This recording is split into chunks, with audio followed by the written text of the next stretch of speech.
அனைவருக்கும் வணக்கம். நம்முடைய வீடுகளில் செல்வத்தை சேர விடாமல் தடுக்கக்கூடிய 10 விதமான தீய சக்திகளை பற்றிய ஒரு காணொளி தான் இது. நாம் அன்றாடம் பயன்படுத்தக்கூடிய பொருட்கள், நம்முடைய செயல்களை பற்றிய காணொளியும் கூட இது. முதல் கட்டமா என்ன அப்படின்னா, கழுவப்படாத எச்சில் சமய பாத்திரங்களை நம்ம அதிக நேரம் வைத்திருக்க கூடாது. நம்ம உணவை சாப்பிட்டு முடிச்சிட்டோம்னா அதை உடனே அந்த பாத்திரங்களை சுத்தம் பண்ணி வைத்திடணும். கழுவப்படாமல் அது ரொம்ப நாள் வைத்திருக்க கூடாது. என்ன ஆகும்னா, அது தேவையில்லாத கிருமிகள், தொற்றுகள் நமக்கு உடம்பு கெட்டு போயிடும். இது மிக முக்கியமானது. கழுவப்படாத பாத்திரங்கள், எச்சில் பாத்திரங்களை நம்ம சுத்தமா கழுவி நீட்டா வச்சிருக்கணும். இது முதலாவது. இரண்டாவது, வீட்டில் ஒற்றடைகள் சேரக்கூடாது.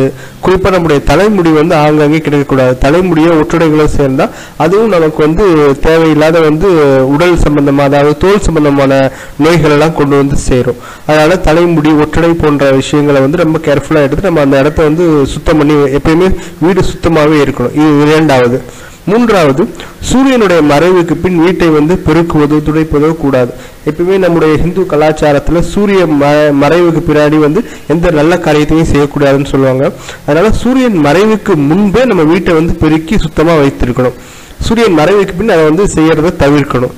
இது மூணாவது. அதே சமயம் நான்காவது, மிக முக்கியமான, தண்ணீரை வீணடிக்க கூடாது.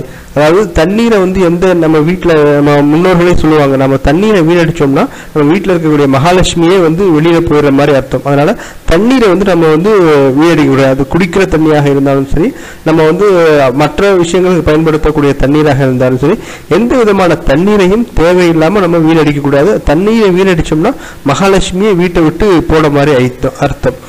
அடுத்து ஐந்தாவது, வீடுகளில் விஷ ஜந்துக்கள், கரையான், பூரான், கரப்பாம்பூச்சி, இந்த மாதிரியான விஷ ஜந்துக்கள் வீட்டில் உலாவக்கூடாது. அதை நம்ம அப்பப்போ அந்த விஷ ஜந்துக்களை அழிச்சிடணும். முடிந்த அளவு அந்த விஷ ஜந்துக்கள் நமக்குள்ள அண்டாம பார்த்துக்கணும். இது ஐந்தாவது. ஆறாவது, மிக முக்கியமாக உணவுப் பொருட்களை வீணடிக்க கூடாது.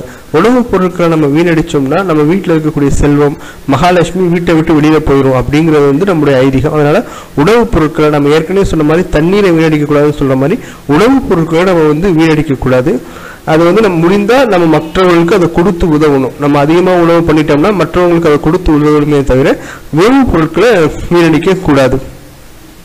அடுத்தது ஏழாவது, ஈர துணிகள், ஈரம் நிறைந்த துணிகளை நம்ம அதிக நேரம் போட்டு வைக்க கூடாது. வீட்டிலேயே நம்ம துவைத்து முடிச்சிட்டோம்னா அதை உடனே வெளியில போய் காய போட்டு அதை வெயில காய வைத்து அதை வச்சிடணும். ஈர துணிகளை அதிக நேரம் வீட்டில் நம்ம வைத்து வைக்க கூடாது. அடுத்து எட்டாவது, குறைந்தபட்சம் வெளிச்சம் வீட்டுக்குள்ள எப்பயுமே இருந்துட்டே இருக்கணும். வெளிச்சமே இல்லாம வீட்டை இருட்டா வைத்திருக்க கூடாது. நல்ல வெளிச்சம் இருக்கிற மாதிரியா வீட்டை நம்ம அமைச்சுக்கணும். நம்ம உறங்க போது கூட ஒரு சிறு வெளிச்சம் இருந்து கொண்டே இருக்கணும். இருட்டாவே நம்ம உறங்கக்கூடாது. அதனால வெளிச்சம் ரொம்ப முக்கியம்.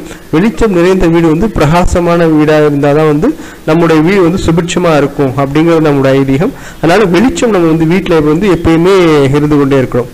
அடுத்து ஒன்பதாவது, மிக முக்கியமானது, பாசிட்டிவ் திங்கிங். நம்ம எப்பயுமே ஒரு பாசிட்டிவ் திங்கராகவே இருக்கணும். நல்ல எண்ணங்களை மனதில் விதைத்து கொண்டே இருக்கணும். இது என்னால் செய்ய முடியாது, இது என்னால் முடியாது, எனக்கு வராது அப்படிங்கிற மாதிரி நெகட்டிவ் எண்ணங்கள் இருக்கக்கூடாது. இது மிக முக்கியமாக ஒன்பதாவது. அடுத்தது பத்தாவது, சுத்தம் சார்ந்தது.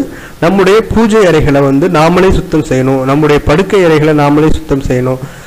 இதற்கெல்லாம் நம்ம வெளி ஆட்களை பயன்படுத்தக்கூடாது. நம்முடைய படுக்கையை, பூஜைகளை நாமளே சுத்தம் செய்யணும். நம்முடைய டாய்லெட்டையும் நாமளே சுத்தம் செய்யணும்.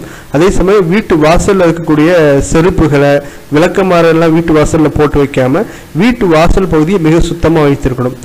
இதெல்லாம் நம்ம பின்பற்றிட்டே வந்தோம் அப்படின்னு சொன்னா நம்முடைய வீட்டில் இருக்கக்கூடிய குடும்பத்தினர்களுக்கு உடல் நோய்கள் வராது, உடல் உபாதைகள் வராது. இதெல்லாம் வராம இருந்தாலும் செல்வம் நம்ம வீட்டில் இருக்கும். நல்ல ஆரோக்கியமும் மகிழ்ச்சியான குடும்பமாக நம்முடைய இல்லங்கள் அமையும். நன்றி.